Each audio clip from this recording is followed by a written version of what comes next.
Guys मैं basically HIV का counsellor mister राजकुमार, और मैंने BSc का रखा है, B.Ed का रखा है और साथ में diploma in HIV AIDS and family education. तो आज जो हम लोग बात करेंगे, जो हमारा अगला टॉपिक रहेगा, काफ़ी इम्पोर्टेंट टॉपिक है और हम आज जो बात करेंगे इम्पोर्टेंट टॉपिक्स, इस इम्पोर्टेंट टॉपिक में हम लोग कवर करने वाले हैं basically evolution of public health. What is public health और पब्लिक हेल्थ क्या है और किस तरीके से पब्लिक हेल्थ को हम लोगों ने डिफ़ाइन करा है। तो पब्लिक हेल्थ को डिफ़ाइन करने से पहले अगर इवोल्यूशन ऑफ पब्लिक हेल्थ हमें देखना है, अगर हमें इवोल्यूशन ऑफ पब्लिक हेल्थ देखना है तो हम लोग बेसिकली कह सकते हैं कि generally evolution of public health 1453 यानी 1453 से लेकर 1600 AD का जो पीरियड रहा पब्लिक हेल्थ के लिए, वो काफ़ी इम्पोर्टेंट रहा। और इस पीरियड में पब्लिक हेल्थ ने अपने आप को काफ़ी इवोल्यूट करना स्टार्ट कर दिया। यहाँ पे नई नई डिस्कवरीज़ होने लग गई, नई नई डिस्कवरीज़, जैसे कि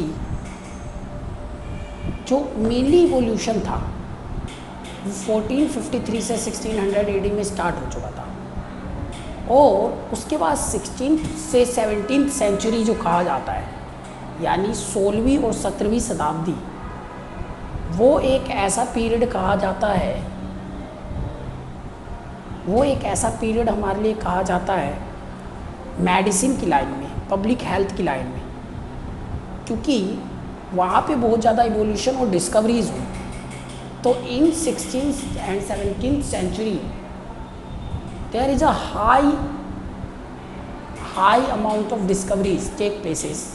जैसे कि सबसे पहले हार्वे साहब ने ब्लड सर्कुलेशन को ढूंढा था 1628 में, लुइन हुके ने ढूंढा था माइक्रोस्कोप को 1617 में, 1670। और इसी तरीके से बात तो तब आगे बढ़ गई जब 1796 में जेनर साहब ने स्मॉल पॉक्स के अगेंस्ट एक टीका ढूंढ लिया, वैक्सीन ढूंढ ली। तो 16th और 17th century is the most important century in medical line, और ये मेडिकल लाइन की सबसे ज़्यादा इम्पोर्टेंट सेंचुरीज इसलिए मानी जाती है क्योंकि बेसिकली इस ड्यूरेशन में बहुत ज़्यादा डिस्कवरीज हमने देखी है। अब अगर हम बात करेंगे तो धीरे धीरे क्योंकि हम इवोल्यूशन की बात कर रहे हैं, तो इवोल्यूशन में इंग्लैंड के अंदर क्या होता है, इंग्लैंड के अंदर इंडस्ट्रियलाइजेशन स्टार्ट होती है, इंग्लैंड के अंदर इंडस्ट्री आनी स्टार्ट होती है, और जैसे जैसे इंडस्ट्री आएगी वैसे पॉल्यूशन इंक्रीज होगा, तो पॉल्यूशन का लेवल इंक्रीज होता है, पॉल्यूशन का लेवल इंक्रीज होता है, बीमारियां नई नई आती है, और बीमारियों के साथ साथ पॉपुलेशन इंक्रीज होता है। एक बड़ा तबका माइग्रेट करके इंग्लैंड आता है अपने जॉब के लिए, और इस तरीके से पॉल्यूशन की वजह से हम तरह तरह की बीमारियों को देखते हैं। तो इन बीमारियों को कंट्रोल करने के लिए अभी तक हमारे पास कुछ नहीं था, बट इसके बाद इंडस्ट्री लगने के बाद हमारे मन में एक ख्याल ज़रूर आता है। वो ख्याल ये आता है कि क्या इंडस्ट्री लगाने से सब कुछ हो जाएगा, हमें हेल्थ का भी तो ख्याल रखना पड़ेगा ना। अगर एम्प्लॉय आ रहे हैं तो उनके हेल्थ का ख्याल रखना पड़ेगा। तो फिर इस वे में हम लोग इंट्रोड्यूस करते हैं पब्लिक हेल्थ को, और इंग्लैंड की गवर्नमेंट फैसला लेती है, इंग्लैंड की गवर्नमेंट एक फ़ैसला लेती है, और इंग्लैंड की गवर्नमेंट यहाँ से स्टार्ट करती है एक मुहिम जिसका नाम होता है the great sanitary awakening. The great sanitary awakening start होता है in the mid 19th century में, यानी अब मान लो 18वीं सेंचुरी से स्टार्ट हुआ वहाँ इंडस्ट्री लगना, और 19वीं सदी के बीच में वहाँ पे एक मुहिम चालू हुई गवर्नमेंट के द्वारा, ताकि जो बीमारियाँ हैं, जो इंडस्ट्री के द्वारा बीमारियाँ फैली जा रही, जो हाई पॉपुलेशन के द्वारा बीमारियाँ फैल रही है, उन पॉपुलेशन को हम लोग कम कर सकें। तो उसके लिए हमारे पास बेसिकली इंग्लैंड की गवर्नमेंट एक बेसिकली क्या स्टार्ट करती है, मुहिम स्टार्ट करती है जिसका नाम होता है, हाँ, तो हम लोग बात कर रहे थे basically the great awakening sanitary जो इंग्लैंड में लगा था। तो हम लोगों ने यहाँ पे क्या देखा, हम लोगों ने यहाँ पे ये देखा कि बेसिकली इंडस्ट्री लग रही है, इंडस्ट्री लग रही है तो बहुत ज़्यादा कूड़ा कचरा, इलनेस, डेथ रेट भी बढ़ गई है, पोल्यूशन का लेवल बढ़ गया है। तो इंग्लैंड की गवर्नमेंट ने उन्हें कंट्रोल करने के लिए एक मुहिम चलाया है जिसका नाम है द ग्रेट अवेकनिंग सैनिटरी। अब इसके तहत क्या था, इंग्लैंड में कूड़े कचड़े को साफ़ करके सही तरीके से रखा जाए। अब देखिए 1832 में एक एपिडेमिक आया था जिसका नाम था कोलेरा बार बार अपनी साइकिल को रिपीट करता रहा, और इसी तरीके से इसको ढूंढने वाले बेसिकली एडविन चार्विक थे। और इसी तरीके से एक बात और थी जो बेसिकली हमारे कौन कहते हैं, विलियम बर्ड कहते हैं। विलियम बर्ड ने कहा बेसिकली कि टाइफाइड फीवर भी गंदगी की वजह से ही हो रहा है, क्योंकि टाइफाइड भी मच्छरों की वजह से ही फैलता है। तो बेसिकली इन दोनों डिजीज़ को जब आइडेंटिफाई करा गया, दोनों डिजीज़ के बारे में बताया गया, तो दोनों डिजीज़ का कहीं ना कहीं रिलेशनशिप कूड़े कचड़े से था, गार्बेज वेस्ट से था। तो उस गार्बेज को ख़त्म करने के लिए इंग्लैंड ने एक एक्ट बनाया, that is called public health act 1875। और इसकी निगरानी कर रहे थे सर जॉन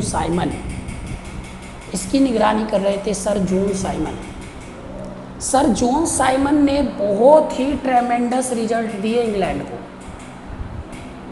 जॉन साइमन साहब ने बहुत ट्रेमेंडस रिजल्ट दिया। उन्होंने गार्बेज मैनेजमेंट को, सैनिटरी मैनेजमेंट को, वेस्ट मैनेजमेंट को, स्लम मैनेजमेंट को, इन सबको बहुत अच्छे तरीके से हैंडल करा। और हैंडल करने के बाद साफ़ सफाई करवाई मतलब। और वो पहले मेडिकल ऑफिसर थे लंदन जैसी सिटी के। और ऐसे में हम लोगों ने क्या नोटिस करा, ऐसे सिचुएशन में हम लोगों ने ये नोटिस करा कि भाई पूरी तरीके से जो गार्बेज सिस्टम है वो कंट्रोल हो गई है, गंदगी ख़त्म हो गई है, इंडस्ट्री चल रहा है, इकोनॉमिक पे भी कोई प्रभाव नहीं है, इकोनॉमिक्स भी चल रहा है हमारा। लेकिन इकोनॉमिक्स के साथ साथ हम लोग पब्लिक हेल्थ को भी मेंटेन करने में सफल हो गए। हम लोगों ने टाइफाइड जैसी बीमारी को रोक दिया, कोलेरा जैसी महामारी को रोक दिया, क्योंकि ये दोनों के दोनों डायरेक्टली किससे बिलोंग करते थे, ये दोनों के दोनों बिलोंग करते थे अगर किसी चीज़ से तो वो गंदगी।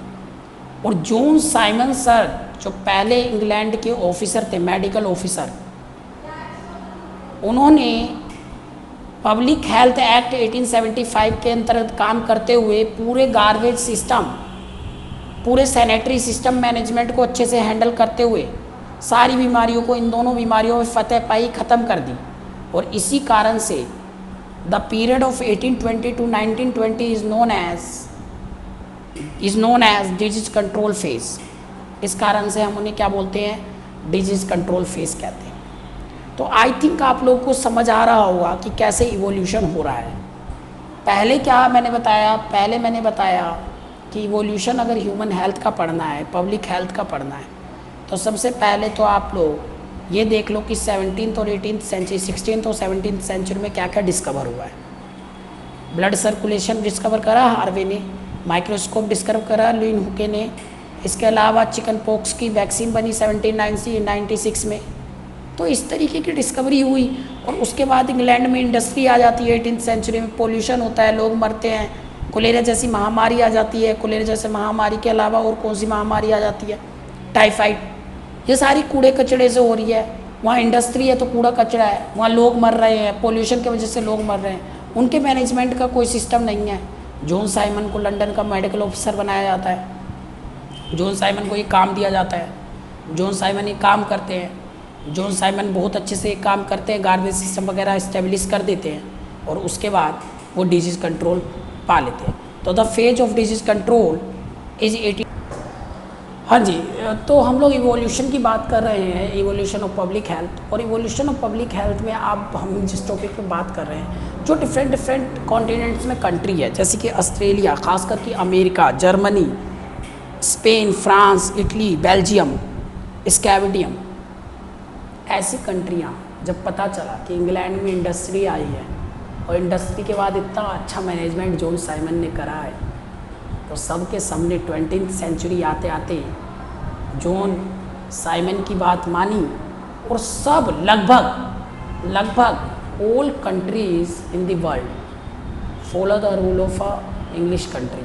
यहाँ तक कि अमेरिका जैसी कंट्री भी किसका रूल फॉलो करती है? इंग्लिश कंट्री, यानी कि इंग्लैंड का रूल फॉलो करती है।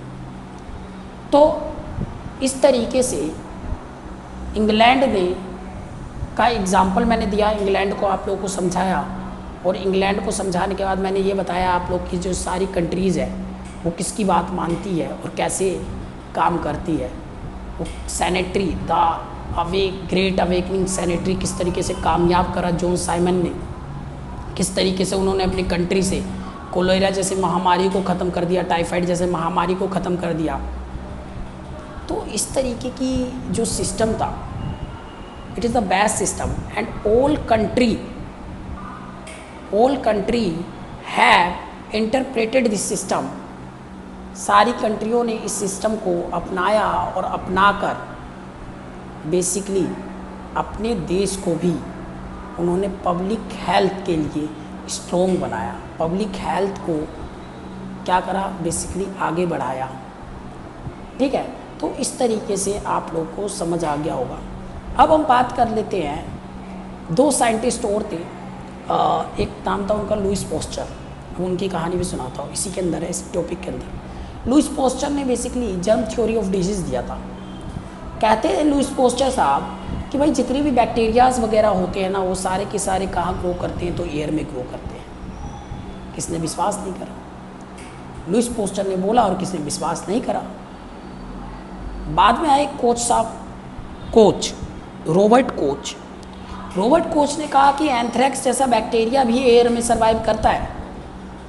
अब रॉबर्ट कोच ने क्या कर दिया, रॉबर्ट कोच ने बेसिकली लुईस पास्चर को कंफर्म कर दिया कि जो लुईस पास्चर कह रहे थे वही कोच ने कहा, तो बिल्कुल सही बात है। अब दो बड़े बड़े साइंटिस्ट हैं, दोनों अगर ये कह रहे हैं तो दोनों की डिस्कवरीज लगभग सेम है और सही है। तो इससे कंफर्म हुआ जर्म थ्योरी ऑफ डिजीज़, यानी कि एयर के वजह से भी डिजीज़ फैल सकता है। और आप लोग को बता दूं, ये जो फेज़ था 18th सेंचुरी, ये बैक्टीरियोलॉजी, माइक्रोबायोलॉजी के लिए काफ़ी गोल्डन टाइम पीरियड था, क्योंकि यहाँ पे बहुत सारे बैक्टीरियाज का डिस्कवरी हुआ। जैसे मैं एक आध के नाम बता देता हूँ आप लोग को, जैसे गोनोकोकस का 1847 में, टाइफाइड बैसिलस न्यूमोकोकस 1880 में, ट्यूवर्सल बैसिलस 1883 में, कोलेरा विब्रियो 1883 में, डिप्थेरिया बैसिलस 1884 में। तो इस तरीके के बैक्टीरियाज का डिस्कवर होना, इस कारण से बैक्टीरियोलॉजी के लिए 18th सेंचुरी काफ़ी इम्पोर्टेंट सेंचुरी है। और रॉबर्ट